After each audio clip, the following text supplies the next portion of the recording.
There's one law, and that is the law of love. That's it.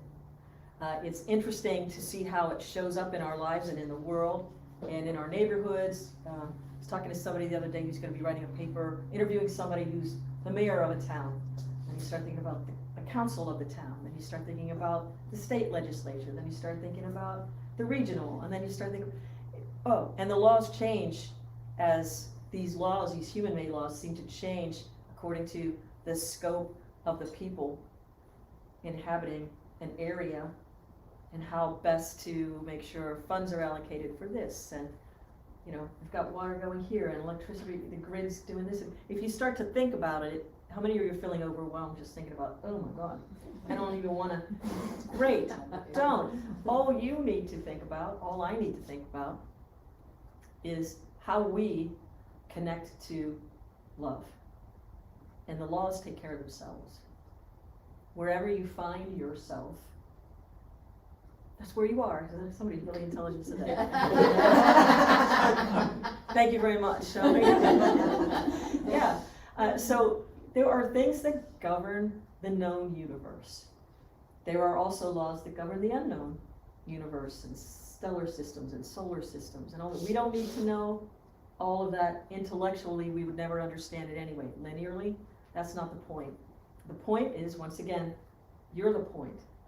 You are a point in infinity, experiencing individual splendor and infinity at the same time. Atonement at once-ment, people call it. Fancy ways to try to snap us out of the limited ideas that we operate within as well. So if you get into your car, how many of you drove a car here this morning? Okay. Did you travel on the roads or did you take the grassy route? Most of you followed the rules of the road. Well, at least you followed the road. I can't say you followed the laws of the road, speed limit and stop signs and all those fun things. And it seems like, I'm not sure about you, but I'm noticing more people just kind of just blowing right through stop signs these days. Are you noticing that? Yeah, almost everybody shook their head except for the ones who are like, I don't want to see that. You should see it because you should slow down. What is that about? What are we really railing against when we do things like this? When we know we can put ourselves or someone else in harm's way, or you're not even thinking that you can. There's a rebellion happening. It's against the law, but not love. We want to experience more love, less rules, right? Sometimes.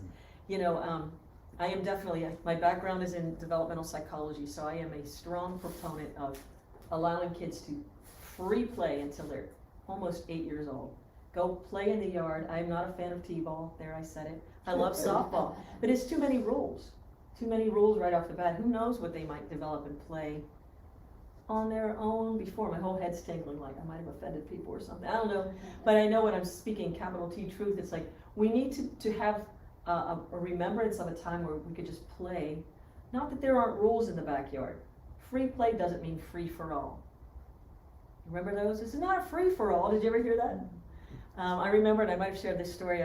There was a birthday party at a particular friend's house. This is many years ago now, and some of the children ran upstairs and they were jumping up and down on the bed. Who doesn't love doing that? I mean, so they're jumping up and down on the bed, and the mother of the house went upstairs and reprimanded this young girl. She said, "We don't jump on the house. We don't jump on the bed in this house." And she stopped, bounced to a stillness, and she looked right at her and she said, "I won't be back." And just went down the stairs. It was just like, what kind of a place is this? So I wonder if you ever had an inner experience of, I won't be back. Think about time. And what was it about? Was it a thing that was really too many rules for no reason? Or was it something that maybe could have benefited your experience somehow, but it made you come up against the thing you needed to just brush through? Do you know what I mean? Maybe it's learning how to play an instrument, or for me it was that. At first, I didn't want to go back to a music lesson because I couldn't understand these tiny little notes on a page. It was not what I was hearing. I was hearing all of this all of this cannot be that. My little mind was blown and I couldn't sit with it. I just couldn't, until I could. And it opened up a whole new world of expression for me. But I had to find the inner discipline, there's that word, to be able to understand the already prescribed written laws of music. So I can get some of my music out, but not all of the music, because there's still vibrations and harmonies and sounds that are not replicable on any instrument I've ever seen here, except the drone instruments, which is why I love that tambora you saw on. It encompasses it all, and it's like the Om. So the Om is like the love, and the law is like what I just handed. We're going to do this song later. So that I could just walk over and say, hey Ben, I want to do that. And he can play it and I can sing it. We can experience a co-creation of sorts together. So we're not saying out with all of the laws and only love. And then that gives free for all an opportunity to wreak havoc on an order and a system that is in place whether we want to acknowledge it or not. It's the law, right? I don't know about you, but as much as I've been meditating over the years, I still can't walk right through that wall. Not yet. Someday I will be able to do it. But today I can't, so I'll use the door. Thank you very much. Right? I'm glad the laws of engineering have created this opportunity for us to gather in a room. We're seated on chairs. They're comfortable chairs, right? But there's also the law of something financially had to manifest to be able to produce a situation like this, right? And it might not always be the money. This is where the love comes in. The love will show up however it does. It might not be actual money that shows up. It might be a human being who's gifting it to you. Like everybody knows, Helen Yee owns the school, right? And she's gifting us this room so that we're saving money until we can get into a space that is our own. That opportunity was created through love. So this is how it all goes together. We like it to go together. It's not an either or, it's a both and it's learning how to open wide your heart to experience more of the wisdom of the law, to be able to experience more of the bliss of the love. See it where it is, and it's everywhere. See it once and you can't unsee it. I've seen videos like that. Have you? Yes. I cannot see that. Love is more like that. Love is more like that. I was thinking about, think of it as like in a spiritual practice, there are spiritual laws that will help with the evolution of your consciousness, of my consciousness. When I practice these, I can feel the inner difference. I was speaking with a friend yesterday who, she's into her 80s and she started maybe 2 years ago after a stroke. I might have shared some of this with you before, the practice of Qigong. And she started practicing it.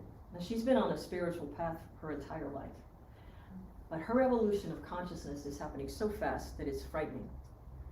Because she's inside, her cells are spinning and moving at a rate that she's getting, I said to her, it's as if you are not going down a drain, but if you watch water go down a drain, it's wide and slow, and then it gets tight and fast, right?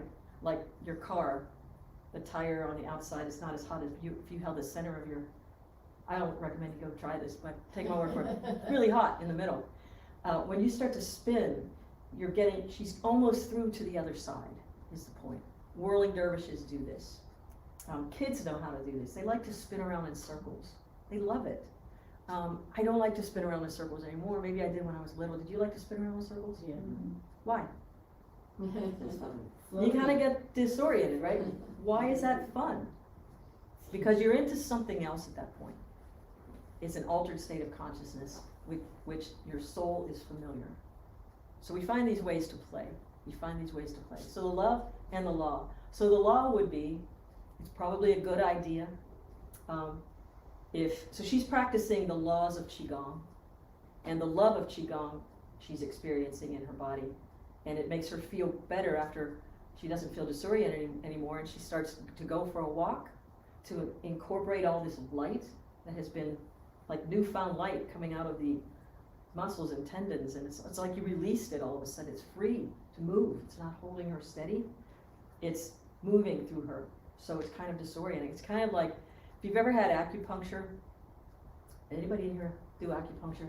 So there was an acupuncturist I used to go to in the Bay Area, and it was a time of like a lot of stress in my life. But when I would go to her, she would put him in the back of my head, my medulla oblongata, and when I would get up off the table, my head felt as wide as the room. It's like all of a sudden the meridians were opened up and the energy was flowing again. It's like, oh my gosh, I was dizzy, but the energy's flowing. So allowing the practice of the law of Qigong, we just did it. There are ways of doing it. Incorporates into the body if you start to move then, like we sat down and meditated just to assimilate it. When you move through the rest of your day, you're carrying a lot more light and your cells are more charged than they were before you did that practice. And if you do it every day, the laws of the universe will work in such a way that you'll experience more love and more joy. It's just the law. It's just the way it is. You don't have to worry about it. It's more exacting than 1 + 1 is 2. If you practice these techniques, if you practice the technique of meditation, being still, turning off all the senses, going into the spine, and meditating on the infinite, the more you do that, the more peace you bring, and the more presence you carry all day long. And a couple weeks ago, we were talking about that presence, right? The more present you are, the more aware we can become of the subtle vibrations. Remember that talk on vibrational mysticism? The more still we are on the inside, the more we can see and hear things that aren't sensory. They're beyond the senses. Why is that important? It just helps us to open the aperture of our spiritual consciousness, raising the vibration of our being so that everything we come into contact with is up-leveled, like amplifying the love, turning it up. And this is where we are right now. You know, I often quote people who've come before us, like thousands of years before us. They're not the last people who've ever evolved to the point of awakening. Otherwise, why would we try, right? If it was just for them, a long time ago. And how many of you could think of people, I'd like to ask this question, in your lifetime, who you feel have gotten there? Like, that is an exemplary human. It should be. We can do this thing. We can do this thing, right? And it's not just about manifesting things. It's more about experiencing the reward of these things, like the bliss. Have more happiness inside. Paramahansa Yogananda always says that. You must have more happiness inside. And our happiness mustn't be conditioned on things outside of us. Otherwise, it'll be very hard to maintain true happiness all the time. So I'm going to read something from one of these great masters, but I was thinking it's kind of like, you know, training wheels. How many of you know how to ride a bicycle? Right? Did you just start off on 2 wheels? Yes, Janice did. Just saying.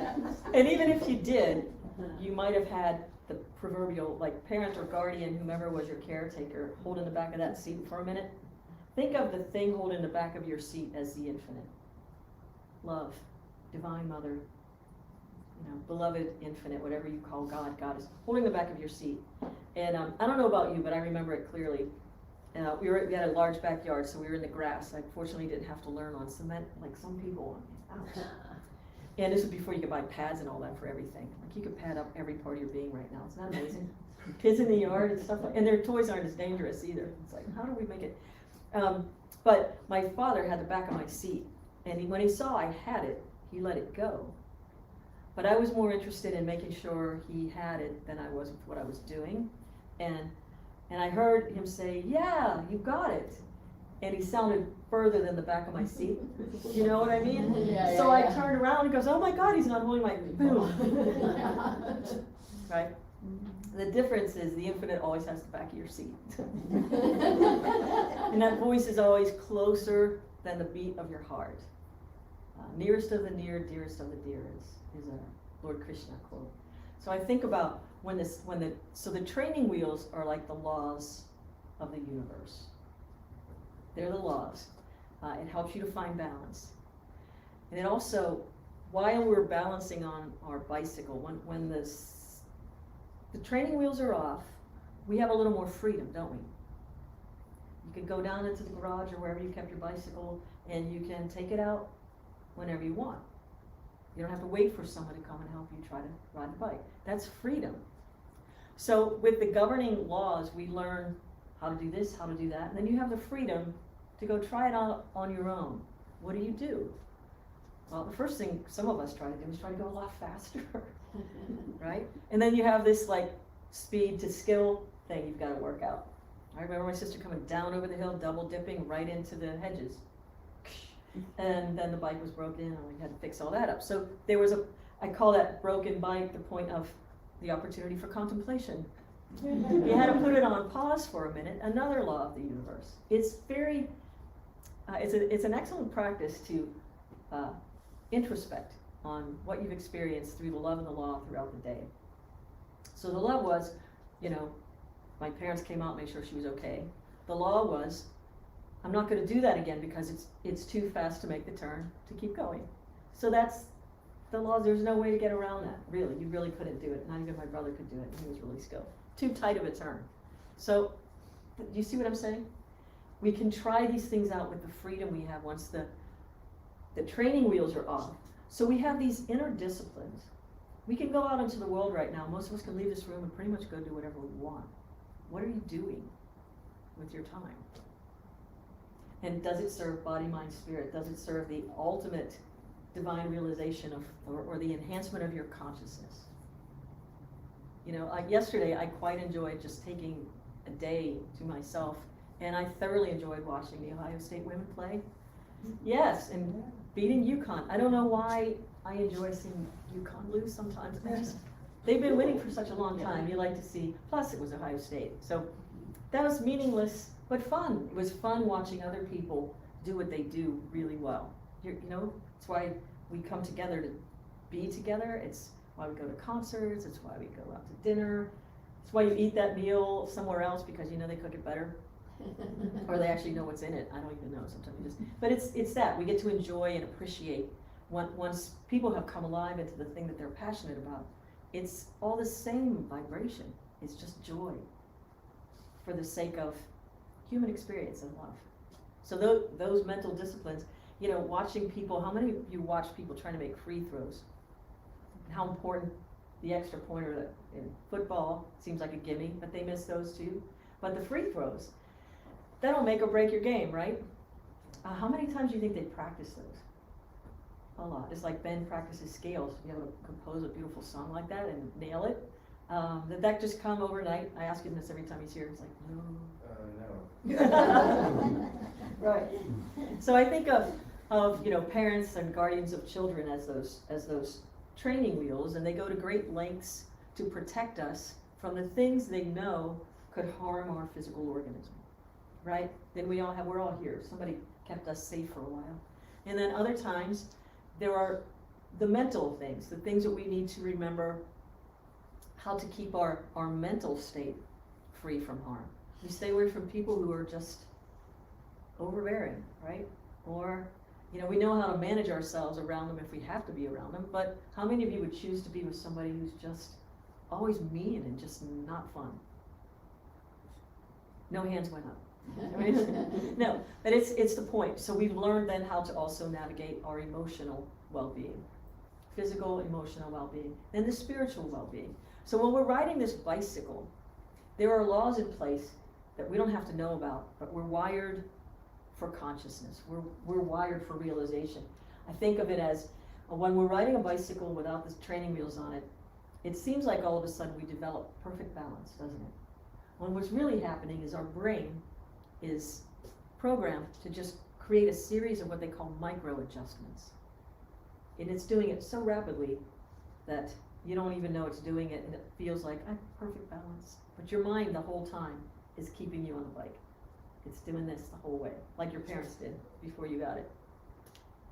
It's an internal process that we are wired for balance. We stand up and we can walk. It's an interesting thing if you start to realize the beauty of the laws that allow us to experience love. Even in our judicial system, we've got laws on the books, but we still have a human judge presiding. Because sometimes you can look at the law and what the letter of the law says should happen to a person, or what their penance should be, if you will, or something like this. And then you've got a human being who can see, this person had all these challenges. I can tell this is not going to help. That's good for us. It's great that we've got some compassionate force sometime that can look at it and say, punishment doesn't fit the crime. Like, I think this person needs a break. Or they don't need a break. But you see what I mean? There's always some other benevolent thing that helps to guide the laws through. One of my very best friends is an attorney. I think I've told you this story before, but when I first met her, she handed me a card and it said attorney at law. And she scratched it out, and underneath it she put broker of varying versions of reality.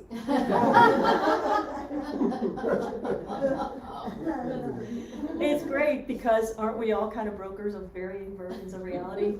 How many of you have siblings? Like, who broke it? He broke it. No, she broke it. Okay, so, but the infinite love supersedes all of the little stuff, which is why, if you have to have a why for the spiritual practice, that's where we want to hang out. And this to me kind of gets it. Love is greater than law, says Paramahansa Yogananda. It is the unifying thread that attaches the devotee's heart to the unconditional heart of the beloved. The devotee is one who's devoted their lives to the love of God. Law is based upon impersonal justice, weighed according to the principle of cause and effect, which is where we are, right? But love claims God as our own forgiving, infinite Father, Mother, friend, whose all-embracing mercy abides whether or not the full measure of the law has been met. You see somebody things just keep going on in their lives. They don't need another thing, or they don't need to. You see what I'm saying? Think of it for your own life. At a time where, thank God, there was love, because if I had gotten what I deserved in that moment, it wouldn't have been nice. Any? I mean, you can go way back. Maybe it happened with you, or maybe you witnessed it. Right? So think about this. Next week, I'm going to do a talk, instead of self-esteem, we're going to call it soul esteem. We're going to start getting our consciousness resonating to the pitch of soul esteem. What would the truth of my soul do in this moment? And it operates more from the love than the law, because it supersedes it. It encompasses the law, but it also recognizes it. So we use spiritual laws, the discipline to meditate every day, turning off all the senses. You can do walking meditations. You can bring that presence you glean in meditation, bring it to everything you do in your life. Make everything a type of meditation. But silent meditation, to just get still and get yourselves energized with that light. The infinite doesn't care how you connect with it. It'll take you any way you get there, right? It doesn't say, you've got to do it this way, or you've got to do it that way. Somebody posted something on social media the other day, and it was a quote from John Lennon. Remember him? One of the Beatles. I said that because some of the 20-somethings don't know who George Harrison is. Really? And they were guitar majors. One of my professor friends. It's like, this guy didn't know. He was a guitar major and he didn't know who George Harrison was. I'm like, how is that possible? Whatever. But the point there is, it's like learning where we're going in the infinite, like the love and the law. Just putting these things into practice so that we can, like the silent meditation part, bringing the presence of it. It doesn't care how you get there, but the John Lennon quote was, don't become a Buddhist, become a Buddha, right? Don't become a Christian, become a Christ. Don't become a Taoist, become like the book. Be that, not a follower of the thing. So here at SoulCall Global, we recognize in each other, each one of us has that sacred spark of the infinite, and our conscious global community comes together to allow full expression. It's not a hierarchy. You know, I'm generally the one up here talking, but that doesn't mean I'm the only one who's carrying wisdom. I know that. But we put it all into practice, and we show up as who we are and what makes our soul come alive. That's it. So you have support to not become a follower, but become a leader carrying the torch of your own light and your own consciousness, and changing the world as you go, one human being at a time. And it allows you to keep opening and opening and opening without following Even if you try to follow in one person's footsteps or somebody's prescribed way of doing a thing, it's still going to show up in your life as you in a beautiful way. So these laws, we follow certain laws that are capital T truth laws, so that we can have, when we do have freedom, we can embrace even more freedom. Our freedom doesn't make us choose things that are limited. We choose ultimate freedom over prescribed freedom that laws of the human-made kind tell us we should adhere to. Does that make sense? Yeah, so get radical with your love and take it out and take it into the streets. And there's a lovely little prayer that, sometimes we miss the mark as in our practicing. I was practicing the piano this morning before I got here. I make mistakes. When I do, it's fine. But if I beat myself up over those mistakes, I'll never get any better if it makes me stop. And so this lovely prayer I invite you to partake of if you wish. It's like, I am what I am before myself and the infinite, and I am loved. I am what I am before myself and the infinite. I am loved. I am what I am before myself, which gives you the nod that before myself, wow, that's pretty powerful, and before the infinite. I am loved. And just go about your day. It's okay to make mistakes. It means you're doing something, right?